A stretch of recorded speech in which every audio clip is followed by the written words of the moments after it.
I was born in a normal family. I would not say very poor, but it's a poor family. I did not study very well. I failed exams again in the primary school, middle school, and everybody felt, you are hopeless for. And then when I graduated from high school, I tried to join, to study in the university. First year I failed. Second year I failed.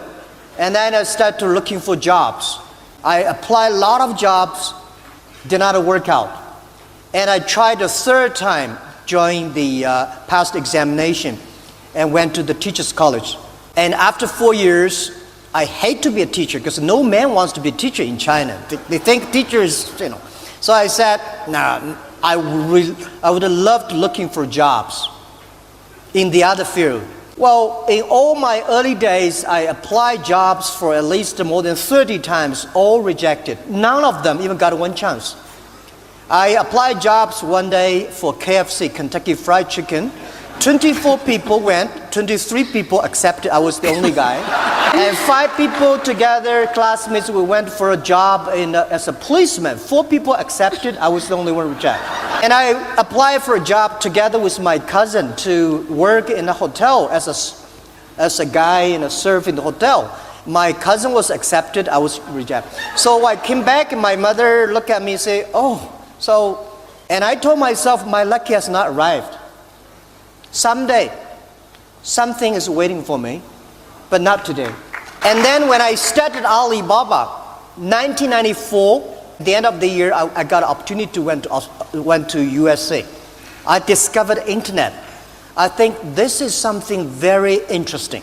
Because if it's a network around the world, and this will be something might change the world, so I came back to China and I started my company. And it was so difficult because China was not even connected to the internet yet, 1994. It was a terrible experience. I worked myself, I had a joint venture with the other people, and then did not work out for 3-4 years. And then 1999, I started Alibaba. I invited 18 friends. Most of my students came to my home. I made a speech for 2 hours. I believe this thing is going to be big in the future, e-commerce. And everybody said e-commerce in China was hopeless because no payment, no logistic. China internet speed is so slow. At that time, there's no mobile phones. No payment, no credit card system. There's nothing. And I believe it in the future. Internet is going to change China. If we started and continue to work hard, we have the chance. So 18 people in my apartment, we decided that one day we will make a company that will be the top 10 companies in the world. We gathered the money. It was so difficult. But 19 years, we never give up our dream. We believe that we should use the internet to help small business. While at that time, most of the e-commerce company in America helping big companies. We think we should help small business. They think, Jack, you're crazy. Small business don't have money. How could you help people who don't have money? And I say, let's help them to make money. When they make money, we will make money. And America at that time, they say, e-commerce should help people to save the cost. I say, we should not help a small business to save the cost. Because small business know how to save the cost. They want to know how to make the money. So we do the opposite. Most of the American e-commerce go, big company, save the cost. We say, help the small business, help them to make the money. How to help them make money? We help them to sell online. A lot of small business, they don't have money to go to trade shows. They don't have the money to attend all the negotiation or all the big business forums. So we say, we help them to promote on the internet. That is the way. So for 19 years, it was so difficult. There is no payment. We built at the payment. There's no logistic. Let's build at the logistic. There's no credit rating system. Let's build a logistic system. And after 19 years, we came to today. There's lots of lessons that can be learned there about A lot of lessons. working, Never give work up. hard. If you have a dream, don't give up. A lot of people only talk dreams, but they don't make dreams in reality. A lot of young people have a great ideas in the evening, but when they wake up, they do the same thing. The most important is not only dreaming, but making sure, make the dreams realistic. And don't fight, don't think anything you do, you will succeed tomorrow or next year. For people like us, we don't have money, we don't have a rich uncle or powerful father. The only thing we compete with the others is our vision. We believe 10 years later, this will happen. And we get the team, start to do. I just want to focus on artificial intelligence and the fourth industrial revolution and how you think that people in South Africa and the African continent need to start preparing for that and making sure they don't get left far behind. Well, first, I think there are a lot of things talking about artificial intelligence and robots and IoT, and people start to worry. Let me tell you, don't worry about it. Young people, don't worry. When you start to worry, you're getting old. Don't worry. People say, artificial intelligence is going to replace people. Trust me, human beings are always smarter and wiser than the machines. The first technology revolution, when the train comes, people say, this is going to replace jobs. A lot of people hate it, but train create more jobs. People got disappointed because machine is stronger. Machine is always going to be stronger than you are. That's why we design machines. People believe that machine one day will be smarter than human beings. I tell you, don't worry about it. Machine will be smarter than you are. Computers, they never forget.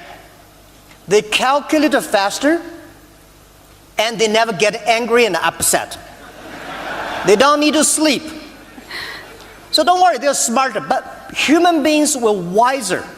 Machines only have chips. Human beings have a heart. So you should have confidence. But how people should do it, I think very important for any countries. Let's think about one thing. For a country, if you want to develop, there are three basic things very important. The first is education. It's always good invest in education. And invest in education, invest in people is the best investment in the whole world. And second thing is trust and build and support entrepreneurs. Make entrepreneurs the heroes, not making those game players the heroes. We have to ensure that it's entrepreneurs that they will use the technology, education go. And the top is a transparent, efficient government. So efficient government, entrepreneurs, and education. For catching the opportunity of IoT, artificial intelligence, very important is education system. The thing I worry about, not only China, USA, the whole world, the fourth technology revolution coming is very scary. The first technology revolution released the power of human beings, the machine. The second technology revolution released the distance, the cars, the trains. Now this technology revolution released the human brain. So it's going to be fundamentally change the human lives. But the education system, the things we teach our kids, the way we teach our kids in the past 200 years are for the industrial revolution. When the digital time came, the thing we teach our kids will be replaced by machine. Machine will do better. We have to change the education system. Have to change the things we teach the kids that they can do better than machines. They can be more creative, more innovative, more constructive, that machine can never have a chance to replace them. That is something, is opportunity for every country. And please, any country, please pay attention to the following. Pay attention to those people who below 30 years old. They are the internet generation. Please pay attention to those companies have less than 30 employees, because these are small companies. This technology revolution is a big challenge for big companies. It's a great opportunity for small companies. Small is going to be beautiful, and small is going to be powerful. And please pay special attention to next 30 years. Next 30 years is going to be the biggest challenge. It's also going to be the biggest opportunity. Most people will complain, but those people who solve the problems of complaint, these people will be successful.